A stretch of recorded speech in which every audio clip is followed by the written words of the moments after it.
Hello there, everyone, and welcome to this next hour with me, Elaine Bartlett.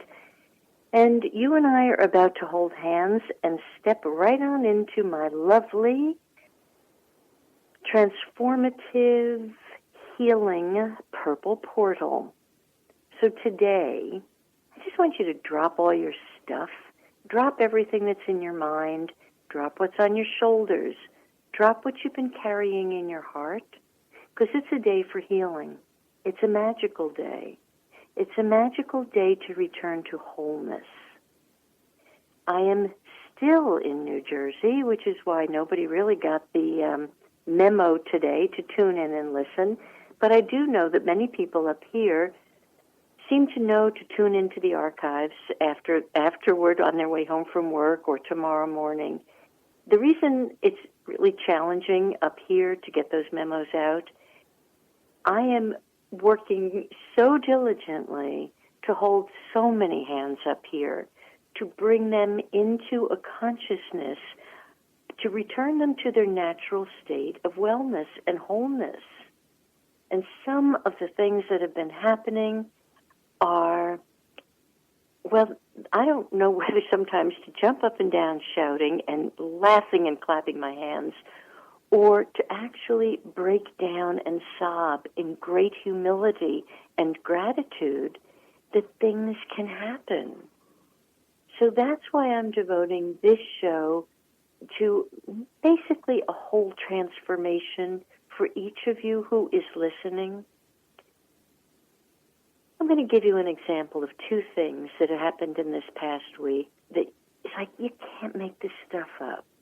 Now, it is connected with this sacred healing tool that I'm sharing up in the Northeast. So once again, I will say to you, if you are up in this area and you wish to come and experience it, you have to call me or text me or something, because it's been pretty awesome, in the right use of the word awesome, to witness. So if you want to reach me, again, because I'm not home with all of my Purple Portal 777 at Gmail access, you're going to have to go for the juggler and reach me at Elaine, M as in Mary, B as in boy, 320 at gmail.com. So my first name is spelled Elaine, E-L-A-I-N-E, M for Mary, B for boy, 320 at gmail.com. That's one way to connect with me. And the other is call me on my mobile, 321-210-6582. So once again, it's 321-210-6582. So let me give you just two little understandings of things that I've seen. All I can do is witness this and go, holy smokes. Last week, a mommy brought her 8-year-old little girl, and this little one, these kids are so lovely. You just have to really revere children in their innocence and in their simplicity and truthfulness. You know, I used to think it was much before after the age of 6, well, then they sort of learn to tell little fibs. But some of these children maintain their innocence almost until 8 and 10 years old, depending on the instruction of mommies and daddies and what these little ones are exposed to. So this little gal comes in, and she'd been here a few times, and she seems to like the hotel I'm staying in. So every time she comes in, she tells me exactly where she thinks her mother and father should be sleeping when they stay over, and where she and her sister should be sleeping. And she's really not made any accounting where I'm supposed to go. But I just chuckle at her simplicity and gentle. Everything is so wonderful. But this day, she wasn't looking so happy. I said to her, oh, darling, what's happened to you? And with that, the fingers go in, and she pulls back both sides of her little cheek, and I knew she had had braces. Any one of you who have had braces, and I'm one of them, I tell you, that was one of the most unpleasant several years of my life. always, my teeth hurt, my head hurt, my everything hurt. And invariably, those darn silver things, at least that's what they used then, and that's what this little girl seems to have, they would poke in the side of your mouth, and you'd have sores. And I was one of those kids who pretty much existed on every junk food in the kingdom. That was my steady diet as a child. So these sores really wouldn't heal, and they would turn into big sores. So she said, "Oh, I went to the dentist yesterday, and I have sores in my mouth, and my teeth hurt." And I said, "Oh, no problem." And she has such faith and trust. I said, "Here, hop on my new device, and we're going to fix that." Okay, she gets off. She's not feeling any different, but at least, all right, there's hope. And I said to her, "Now, your job is going to be to have Mommy text me tomorrow and tell me just how you're doing, okay? Because you might need to come back again." Okay, fine. The next day, about 1 o'clock in the afternoon, I get a text from Mommy. And Mommy is saying, the daughter's name, so-and-so asked me to text you. She would like you to know that her teeth don't hurt and the sores are all gone. I thought to myself, if I never do a good deed for anyone else on the planet, I'm good to go, because it was so mind-boggling. But the story continues this week, so she's done. Okay, that's the end of that story. Well, this little girl has a grandmother, and she's in her early 70s, and the grandmother calls me yesterday. Grandmother's not feeling so well. I'm like, "Oh, darling, what's wrong?" She goes, "I was doing my 6 a.m.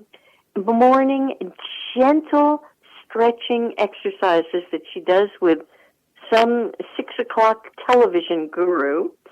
Gentle stretching, lifting, keeping tummy perfect." And all of a sudden she hears crack, and one of her ribs simply broke.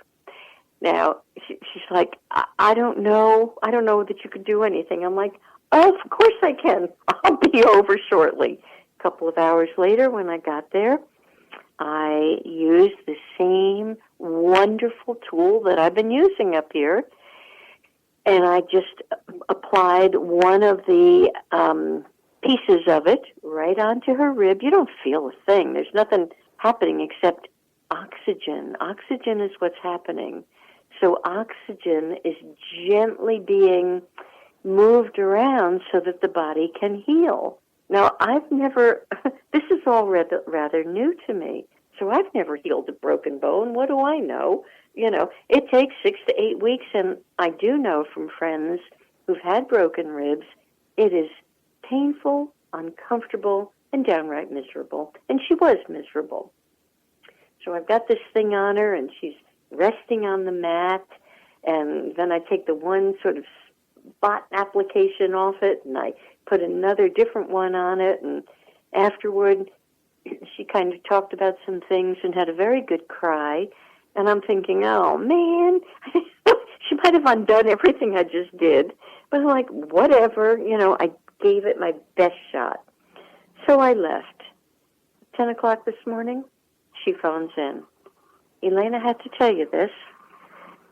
About 2 hours after I left her, it seems that she was speaking to someone on the telephone, and all of a sudden, she felt something happening to her rib, as if it was kind of almost like an onion, like layers kind of being lifted off. And for a moment, she became frightened because she'd never felt anything like that before. But, oh, and incidentally, she knows very well what a broken rib feels like. Over the years, she's experienced different broken ribs 5 times. So she's no novice when it comes to breaks in her ribs, and she knows the discomfort. After that little wave passed, and now it's kind of getting close to her bedtime, she was really, this is the thought, she said, "I know that I've never been able to sleep with a broken rib for 5 days. It's that uncomfortable, and you're afraid, right?" She said, "I went to sleep. I had the best sleep ever. And there's little or no pain today. So, of course, I get so enthused. I'm like, whoa, let me come right back and give this thing another burst of energy for you. But today, we both determined, give it a rest. And tomorrow, maybe it doesn't need anything else. I don't know, because I don't know quite how this is working. But between the granddaughter and the grandmother, it has been, as I said, humbling, inspiring, uplifting, and pretty dang awesome. So I've been experiencing a lot of transformation up here. This tool is teaching me loving detachment. We all have a journey to make. Nobody gets up the mountain without some slipping and sliding, but everyone's destiny is to get up the mountain. And part of my life mission is, if you're having trouble getting up that mountain right now, hold my hand. Now, I want to be strong enough to be able to say that. I want to be able to have a good, firm inner grip. And that's all we get to do for each other. Let's hold hands. Let's get up that mountain. And this kind of begins to circle back. There's not one day since I've been up here, which I really am now, like the man who came to dinner. I thought I was coming for about 10 days or 2 weeks.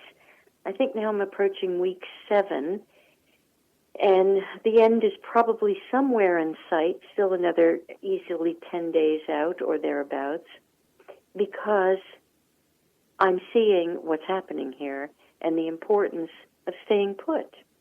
But in the meantime, every single day, many times a day, I go back to my work within the realm of non-duality.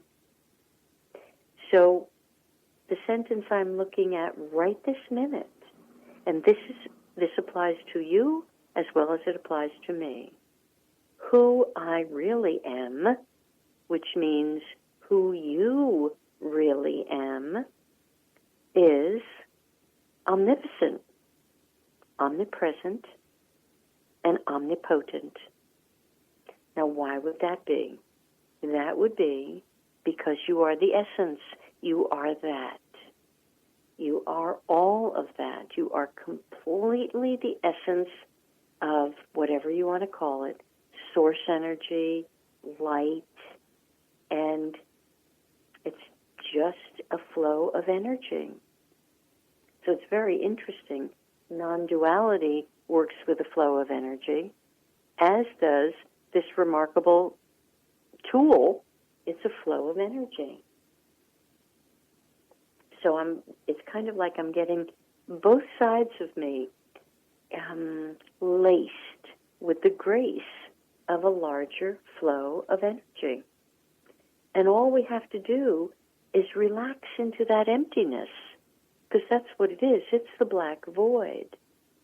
And people, even this morning, people were telling me that's hard. I do think I'm going to talk to Mr. Webster and ask that the word hard be removed once and for all from the dictionary, as should the word should. Okay? I don't cut into that word. And hoping and trying, because these all take us out of the present, out of this immediate moment where all healing and all transformation occurs. So it's just trusting and finding the truth within yourself and understanding it's functioning through you. Now, a lot of people cannot hear that truth. Many people don't want to hear it. That's step one. They tell me they can't. I tell you they won't. Right? It's a case of they don't want to. It's kind of like the person who says, I can't lose weight. I disagree. You won't lose weight because you don't want to. It's got to be a marriage of energies on the inner plane. But once you stay present, what's so hard about being present? Because you don't have to try anything. There's no trying. There's no hoping. Somebody was telling me yesterday, I'm hoping that by December, I forget who the dear person was. If you're listening, I sort of apologize. I kind of jumped all over their case with, I'm sorry, that's not going to happen. That is absolutely not going to happen for you in December. And it's the only way I know to get their attention. Otherwise, they keep circling back in this nonsensical sowing of seeds, which keeps them in lockdown. December will come and go. And why would that be? Because they're hoping. There's no such thing as December. There's only this minute, this instant. And in this instant, it's all source energy. And it is so dang powerful that it creates any December you want when you get to December. But in the meantime, it requires almost a fierceness is what I now see. So I've kind of become a little fierce sometimes when people tell me they're hoping, they're trying. Who has time for hoping and trying? Nonsense. So only living in this absolute, constant sense of presence awareness are you going to change your life for what you're wanting. So I've looked at a couple of things. There is a full moon coming. Now, this full moon is called the harvest moon. And it's known as the harvest moon because it's the one that's closest to the equinox. And the equinox was September 22nd. So this harvest moon, which it looks quite large coming up over the horizon, it has to do with the elliptical force and viewpoint on the Earth. It's quite technical, and you could actually Google this in some of these sky. There's wonderful information on astronomy and looking at the sky and stuff. It was very interesting. So, and this moon will appear full if it's not clouded for several days. So even by tonight, people might be thinking it's the full moon, but it's actually the 5th of October. It is the full moon in Pisces. Is that true? Am I telling you the truth? No, I'm not telling you the truth. It's a full moon in Aries. Of course it is. The full moon is opposite the month, the solar month we're in, so we're actually in Libra. So yes, opposite Libra is Aries. I was actually looking today, the moon is in Pisces. So today, with that Piscean moon, I actually had lunch with a dear friend a little bit ago, and she was very sad.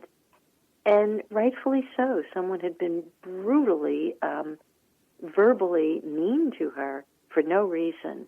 And that Piscean energy would bring up a sense of sorrow and a sense of, come on, life. But the Aries energy, which will be in full force by the full moon, it kind of gets, Aries is the warrior. So some of you may feel very righteous in your warrioring, but be careful. War is not a good thing. I'm sorry. There's no such thing as a good war. We've erroneously called them holy wars at different times in mankind's unfoldment. There's no such thing as a holy war. It's incongruous. War is divisive and separateness. The word holy is derived from wholeness, oneness. So it's totally incongruous. It's remarkable to me that human beings have not connected those dots. No such thing as a holy war. And I don't care whether it's with your neighbor or a foreign country. Of course, there's no such thing to me as foreign. It's all one, so what's foreign? A country that's far away, so we would think they're foreign. But, so at any rate, this kind of sort of strong, aggressive energy could be coming in as early as tomorrow, because the full moon always is felt a good 24 hours prior to its actually hitting. So be careful with your warrior-like energy, speaking words that are sharp. A warrior in the old days carried a spear. So watch that your words don't spear anyone, because those are seeds that you will reap down the road. And it won't be very nice. In this galactic seed year, Your harvest is going to be plentiful, no matter which way you're planting. So if you're planting chaos, have a great time. That is exactly what you will reap. The problem is you won't reap it as gently as you sowed it. You will reap it 10 times over. And I'm telling you that out, flat out as a metaphysical statement. If you sow carefully, calmly, with love, you will reap that back 10 times over. Same thing. So please watch your mouth. Anger is connected with Mars. Mars is the planet that rules Aries. So there can be a lot of chaos and disruption. People are going to get rather chaotic and disruptive about many things this month. Yes, there was just a heinous catastrophe in our country a couple of days ago. I want you all to consider this thing very carefully, and I want you to be very quiet and go within. And I want you to think of the logistics of what you're being told so that you can actually question it. The logistics do not add up. No way do they add up. I'm sorry this was pinned on someone. You certainly happened to be in the wrong place at the wrong time. So I want you to consider that, and I want you to do a little digging. And I want you to rebel, okay, about what's not right in your life. Forget what's not right in the country. A whole lot's not right in this country because it's not right in your life first. So this full moon will shine some light upon that. And when it does, it's called a transformation. And guess what? A transformation brings a sense of suffering, pain, evil. I don't want you to have any sensation about whatever happened out west. No judgment on your part. The dark makes the light stronger. That's all you need to know. The dark makes the light stronger. And you need to learn the art of seeing things from a distance, in a larger perspective. And of course you need to turn off the news, because they're going to feed you, once again, what they think will stir you up one way or another. So there's very large issues at stake here. That's why so many people had to be connected with this thing, okay? So something good can come out of everything, but it's necessary that you see the opposite before good can come. And you have to learn to just be a witness, a loving witness. A loving witness who accepts and just kind of watches. But keep your 2 cents out of it, okay? Because I'm afraid you're going to exacerbate things. And you go, but I'm nowhere near it. Yeah, your thoughts can exacerbate things. A couple of people here have, said something that sort of starts out on a very negative footing, and then they'll correct themselves. And a couple of those people have been what I term light workers. I jump on them even more quickly. I pounce, because a light worker has to learn to know better. You don't even begin to put something out that will circle the globe with darkness. Why would you do that? And, they'll say, oh, correction, or, oh, no, no, nonsense. Be accountable to the seeds you're sowing. Okay, I was also directed today. So we got this full moon coming up. All right, so you're going to do your very best to get through that calmly, lovingly, and bravely. Oh, yeah, speaking of bravery, there's going to be a lot of bravery needed for many of you this month. Now, in my languaging, this month does not start until October 7th. That is in Chinese, actually when the earth energy changes. So still, we're kind of, even though we're in October right now, we're really not in October yet energetically until October 7th. And that begins the month of dog. And the dog month is the third month of a cycle. So we've had monkey, rooster, dog. Those are the 3 months that are connected with autumn. So oddly enough, by November 7th, autumn is completely over, energetically, from a point of Mama Earth. And frankly, I have to tell you, my allegiance now lies with Mama. It does not lie with our calendar, which is bogus at best, hurtful at worst, and then some. So begin to align yourself with different energies. So the month of October is a transformation, transition month. So that's why you're going to need bravery. And it is triggered, this bravery and inner strength is triggered by this full moon on the 5th, even though it's a couple of days in advance. So it's a very, very powerful time. So transformation is going to be kind of tacked on everybody's inner forehead. So what would you like to transform? What poison in your life do you need to change into pure honey, into something that's not toxic?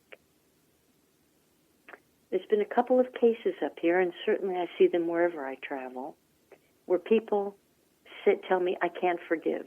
Someone's done something. In both cases, there was, in both cases, kind of a murder. And this is a case now where people are not forgiving, and the murder happened in both cases. One happened a few years ago, and the other happened, well, I guess in both cases a few years ago. Murder is no light thing. I can't make light of murder. Are you kidding me? That's it's a death of sorts. Now, what you all have to come to terms with is you can't destroy energy. So actually, all right, you can't give that person a hug. They're not there for you to love or to quarrel with or to anything else with. They're no longer in a body as you recognize it. But I know from my sister's crossing, she's not gone anywhere. She's always around me. So it's a case of you each learning to part the veils so that you're comforted that nobody's gone anywhere. Scientists, hardcore scientists will tell you energy cannot be created nor destroyed. So for us to buy into the fact that they're gone, it's nonsense. Why would you harm yourself that way? And in these cases where these people cannot forgive, what I see is they're getting sick. And it's very righteous. I can't forgive that person. And why did that person get out of jail? They shouldn't be out of jail. What do we want from one another? In this case, somebody went down the wrong pathway in their life. They made poor choices with drugs. And so, unfortunately, someone lost their life. I know maybe I'm a bit Pollyanna here, but I got to tell you, I have looked at some of my poor choices. Not that I've murdered someone, thank God. But how do we know what the definition of murder is? Maybe I didn't take a gun to someone, but maybe I murdered them or harmed them with gossip. Gossip is a form of murder. Slander is a form of murder. What are we doing to each other? Theft and lying, these are other shades of murder. Come on. Call a spade here. Let's learn to be authentic. You'll clean up your act very quickly. And if someone is now trying to clean up their act, help them. You don't keep beating them up and saying, you did this.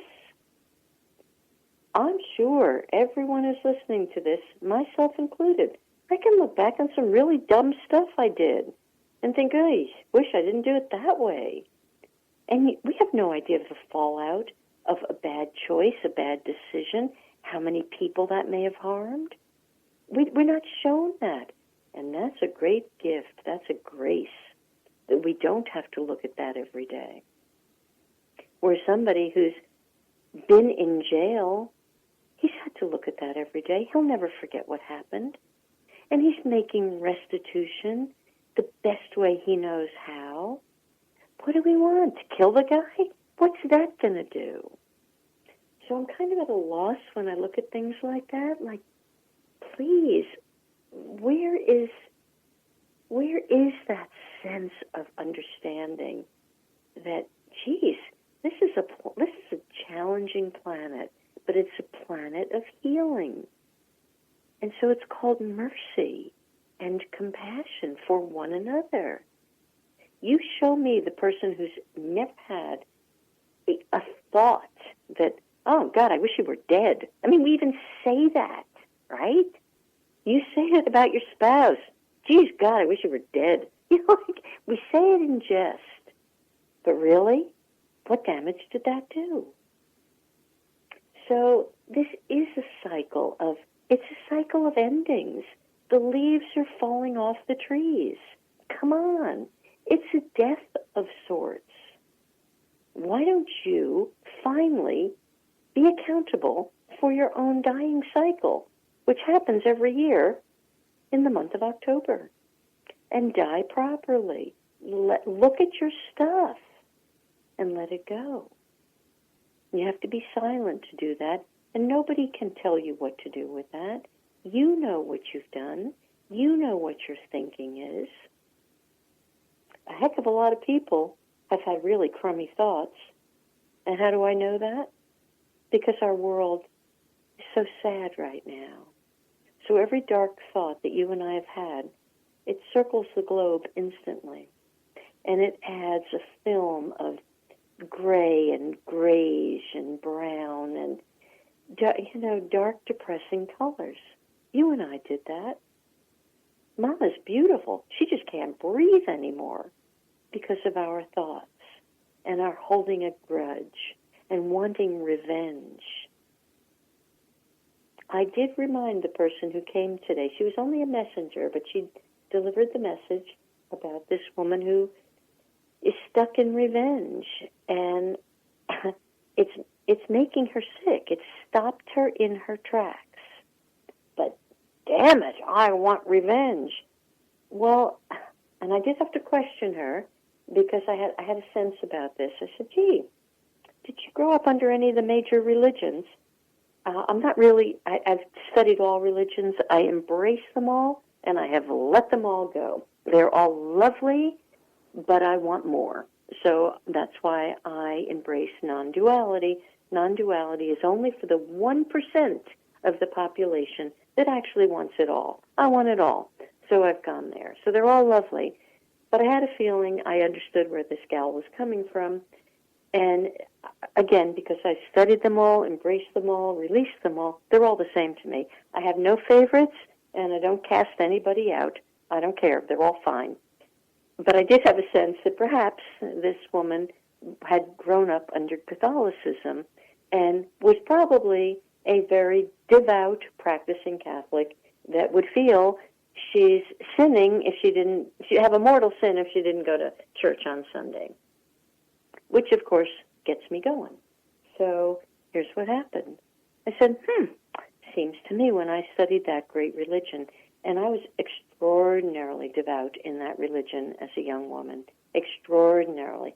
So I'm pretty qualified to understand their teachings, because not only am I qualified, I taught this to young kids. I'm like, oh, dear God, I'm so sorry. Although I did teach them about the Ten Commandments in reverse, so that made me happy when I think of that, because I can't believe that anybody would put forth commandments that say thou shalt not, because it's backward. And I think actually there's been a little miscommunication about those commandments. However, I did say to the messenger, I seem to remember that great teacher, when he walked the earth, and he did not institute the religion that followed him, he was a simple, pure, humble guy, had no interest in religion himself, but I do think he put forth the memo, vengeance is mine, saith the Lord. Vengeance is mine, not yours. And then, of course, I did have to follow it up with getting a little antsy with, and I can get a little huffy. Those of you who have listened to my talks now and then, I get a little hot around the collar because I could only envision she's going to church every Sunday. Excuse me? Stay home. Stay home. Don't tell me you're ready to nail someone to the cross and go to church. It's incongruous to me. And it makes me crazy. I think I presented that very calmly. I'm getting better with my tranquility because the old me would be like, what are they doing? How can they do that? Have they not thought this through? But I'm learning. I am learning restraint and detachment and allowing everybody their journey.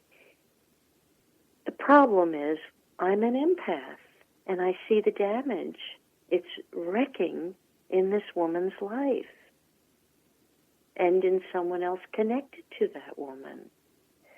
So I can only be the messenger and say, think this through from a different vantage point, from a larger perspective. What is your training? Your training is, vengeance isn't yours, honey. Put it down. I'll take care of everything. And she'd be free. She'd be free. She would set the so-called culprit free, and life would go on. But I want to talk about the so-called culprit. I don't know who this poor chap is that this unfortunate thing happened to. But there's some great works.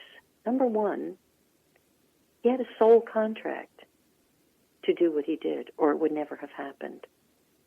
So maybe in reverse, just a maybe, the other guy had killed him at some time, and now the score is even. That's a possibility. But it goes deeper with me. If this guy was on drugs, which I gather that's what happened because now he's clean, here's where my little heart and soul takes that. How did that happen? Who's really culpable for this kid who had to wind up on drugs? Was it parents that didn't give a flying hoot about the kid? They were too busy having fun and partying and didn't parent correctly? Was it a well-meaning Western ideology who's involved with Big Pharma that got this kid hooked on something? This kid didn't just go and get on drugs all by himself. What was the trigger? So here there's a family that's ready to crucify him, and maybe they don't see the bigger soul picture. You got to keep looking deeper. Who's culpable here? What happened? Because sometimes the guy who delivered the final blow, it wasn't him at all. And wouldn't that be tragic if once again there's another murder, because that's what our justice system would do. It somehow is resorted oftentimes in an eye for an eye. When did that happen? That's called our death sentence. So you see, we have fallen far, far from listening to an authentic way to live our life, a wholesome way of living our life, a wholesome way of seeing one another. And a wholesome way of seeing one another is, I see who you are. I see the God of you. Therefore, I have to put down my spear and tomahawk and give you my wampum beads. I can't hurt you. You are me. You are another me. And people say to me, that's hard. Baloney, it's hard. You're friggin' willful and won't do the work. That's how hard it is. You're too righteous. You're into judgment. And that's what's making it hard. Put it down. Put it down. There, I did get back on my horse again. So sorry. Okay. Moving right along here. So in this month of October, where we're going to be on October 7th as the final month of autumn, please look at the leaves of your life, the leaves of the tree of your inner tree. What has to drop off? And allow it to drop off with grace, humor and wisdom and loving detachment. Just loving detachment. Yeah. Oh, I know what it was. This morning, the lovely young woman, totally different case from the murder. That's the one she was telling me. She's been going through a terrible divorce for 2.5 years, and hopefully it will be ending by December. Yeah, she's the one I jumped on her case. Because, first of all, 2.5 years of misery, no. She kind of missed the boat on, well, she didn't get the memos. You see, that's just it. If you don't get the memos on how to drop things, you wouldn't know. So that's why people are suffering. They don't get the memo. That's why you need to be listening to the radio shows now and then, because, man, I am a good memo deliverer. And why would I be wanting to do that? It's a lovely thing. It's almost a pitiful thing in the same breath. I probably love all of you more than you love yourselves. I want you to be well. I want you to be wholesome. I want you to be creative and get on with your life and drop the idea that there's a December. That's this poor lady this morning. She probably got the bulk of my craziness because I'm like, what do you mean you're hoping for December? What's that about? There's absolutely no December. Oh, she she finally got it. And by the time she left, I really full on believe she will not have a December in that dreadful way. And why can't the divorce, which has been so bitter and so unhappy, why can't it be done today? And all she has to do is drop it. Because I said, I don't know what your husband's name is, but there is no husband, and there's no you. Drop it. There is no me. The me is false. There's only the presence. And I know some of you are already starting, because I can feel it. Wow, that's hard. And it's the discipline of this moment. In this moment is only the presence. So what cantankerous husband? What? Why would you cling to that? Why would you keep creating the story over and over? She's created the story for 2.5 years, making her life sheer misery. Too bad she didn't know me 2.5 years ago. 2.5 years ago, actually, that's when my team, kind of suggested strongly that I be in seclusion for a while so that I could find the great teachings of non-duality and begin diligently, breath by breath, incorporating it, becoming it. It doesn't happen overnight, and the paradox is it happens overnight. You see, everything on planet Earth, everything is a paradox. It's a paradoxical playing field down here. We think good is bad, bad is good. No, it's probably just often the reverse. Murder is bad. Maybe, maybe not. I don't know. I have no label for it. And some of you are thinking, yeah, but if you had somebody in your family. Well, guess what? When I look at my family, there was a twinge of that. And I still forgive. I've walked the walk. And so I can only say to you, walking the walk opens doorways. It opens portals.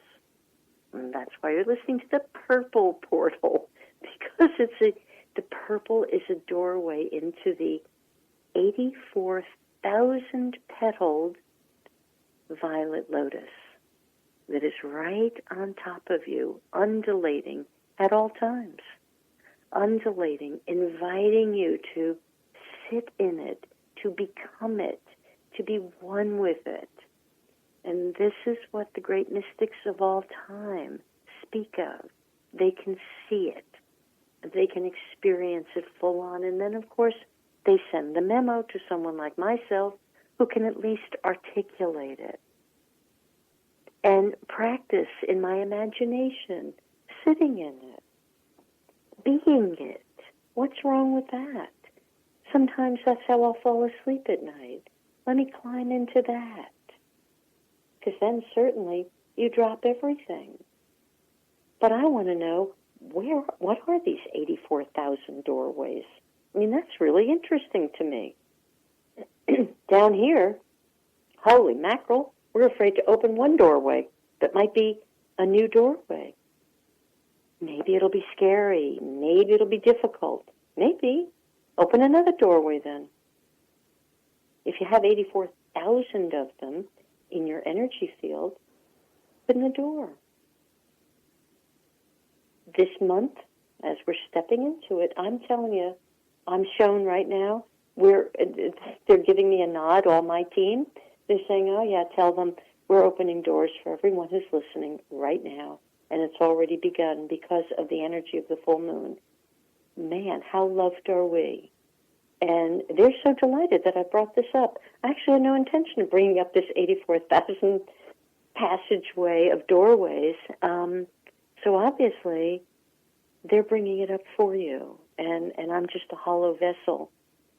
And the more I practice being a hollow vessel, the more I can share with each of you. And so why wouldn't we each want to be an empty vessel? Why wouldn't we want to keep dropping everything? Drop your hurts. So what? You've been hurt. There's no you. Knock it off. A couple of times since I've been here, some gal, she's pretty, well, my old ego would have been wounded for days because she's really a challenging gal sometimes to listen to. She's not learned the art of opening doors gracefully just yet. But as I hold the doorway open, she'll get there. So anytime the hurt comes to me, just drop it. Just drop it. So you can kind of gauge your old self to the new being that by, in the next few months, the more you drop, the more you'll open. I do have a wonderful expression. I can't fly when my arms are full. So you have to put some stuff down. These dear women that for years now have held the idea that they've got to get even with some dear soul. They can't fly. They can't fly at all. Your destiny is to fly. What does flying mean? It means to be light. It means to have access to things as an alchemist. And you get to use the phrase, open sesame. So an alchemist changes poison into pure gold. That's what an alchemist does. The leaves are showing you now. They're turning gold up in the Northeast. The leaves themselves are many alchemists. And yes, they're going to drop to the ground and recycle themselves for a brighter, more flowering lifestyle come springtime. That's alchemy. Mother Nature is probably the best alchemist you'll ever see. So learn to look more carefully at Mother Nature. What's she telling you this day? I'll tell you what she's told me up in the Northeast, because she knows I'm really one that prefers the weather in Florida. She's told me for 6 or 7 weeks, I am so happy you're here. I am just keeping this place nice and warm for you. Everybody else like whining. I'm like, oh, thank you, Mama. Thank you, thank you, thank you. And that's alchemy. It's my special alchemy. So there's a lot to learn. I will guide you. I will suggest to many of you that have Osho, really contemplate number 13, transformation. Contemplate it for days. Here's something it says. The moment you become identified with your suffering, you want to discard it. You want to get rid of it. It's so painful. But if you are a witness to it, then the suffering loses its thorns, all of the stings. Then there is suffering and you are just a witness. You are just a mirror. It has nothing to do with you. Happiness comes and goes. Unhappiness comes and goes. It's a passing rodeo show here. It really is. So do the best. And riding in your room. You are loved, and I see your wholeness. You're beautiful. Have a lovely week. Bye.